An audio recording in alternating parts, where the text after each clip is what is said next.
Corona curfew में ढील या सख्ती जारी, ये सवाल उठ रहा है। उत्तराखंड में कोरोना कर्फ्यू को लेकर दरअसल आज अहम बैठक है। बैठक में कोरोना कर्फ्यू को लेकर फैसला लिया जाएगा। प्रदेश में 1 जून सुबह 6 बजे खत्म हो रहा है कोरोना कर्फ्यू। कोरोना कर्फ्यू को लेकर सरकार फैसला ले सकती है, ये जानकारी भी सामने आ रही है। दरअसल क्या आगे ढील होगी या फिर सख्ती इसी तरह से जारी रहेगी, ये सवाल इसीलिए उठ रहा है क्योंकि बैठक आज होनी है। अब ऐसे में कोरोना कर्फ्यू को लेकर ये बैठक आज दरअसल काफी अहम भी मानी जा रही है। राहुल हमारे संवाददाता लगातार हमारे साथ जुड़ गए हैं। राहुल, अगर बात की जाए कोरोना कर्फ्यू को लेकर तो हर कोई ये जानना चाहता है कि क्या आगे भी इसी तरह से सख्ती जारी रहेगी या ढील दी जाएगी, लेकिन बैठक भी होनी है कोरोना कर्फ्यू को लेकर। आज क्या फैसला उसमें लिया जाता है, हर किसी पर नजर। देखिए, काफी अहम ये बैठक आज की रहेगी क्योंकि कल कोरोना कर्फ्यू का मियाद खत्म हो रही है। सुबह में कल मियाद खत्म हो रही है, तो उसको लेकर के ये बैठक बुलाई गई है। और इस बैठक में तमाम जो क्या बंदिशें रहेंगी, जो कोविड कर्फ्यू अभी तक लगा हुआ था, क्या कोविड कर्फ्यू की तरीके की ही बंदिशें यहाँ पे दिखाई देंगी या कहीं इसमें किसी तरीके की कोई छूट दी जाएगी, ये देखना होगा कि सरकार की तरफ से क्या यहाँ पर छूट दी जाती है या बंदिशें लगाई जाती हैं।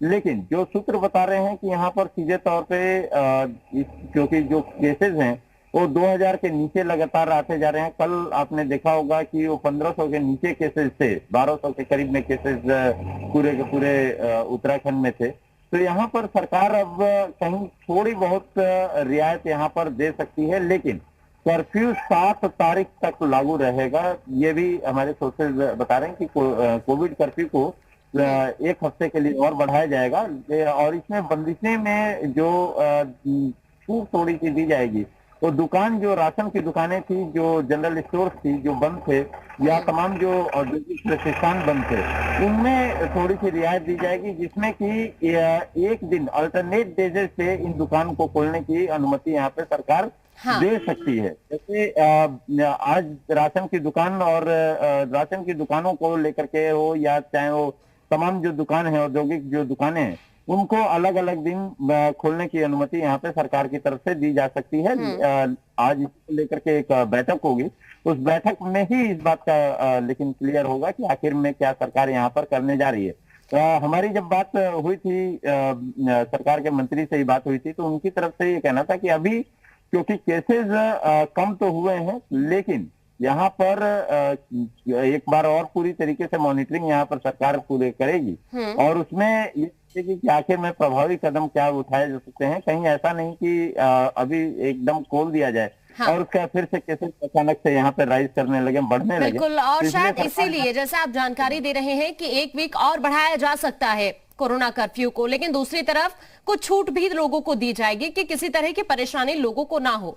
राहुल, अगर देहरादून की मैं बात करूं तो वहां पर इस वक्त कोविड को देखते हुए क्या हालात हैं?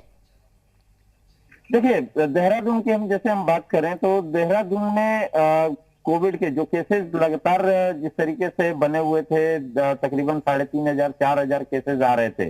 अब यदि देखा जाए तो महज जो 300 350 के आंकड़े के पास में ही केसेस यहाँ पर आ रहे हैं। ये एक देहरादून के लिए रात भर खबर है।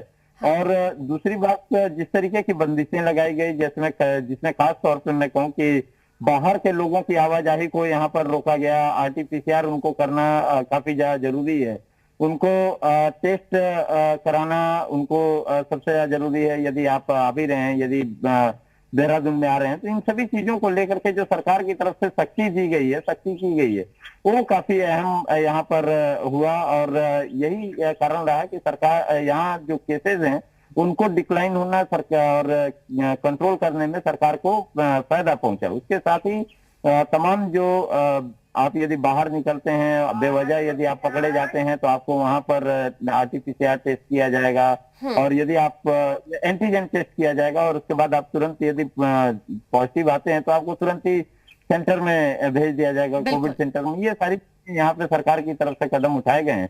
तो ये एक कहा सकते हैं प्रभावी कदम है, जिसकी वजह से यहाँ पे कंट्रोल किया गया है देहरादून और आसपास के जिलों में। बिल्कुल, शुक्रिया राहुल आपका तमाम जानकारी पहुंचाने के लिए।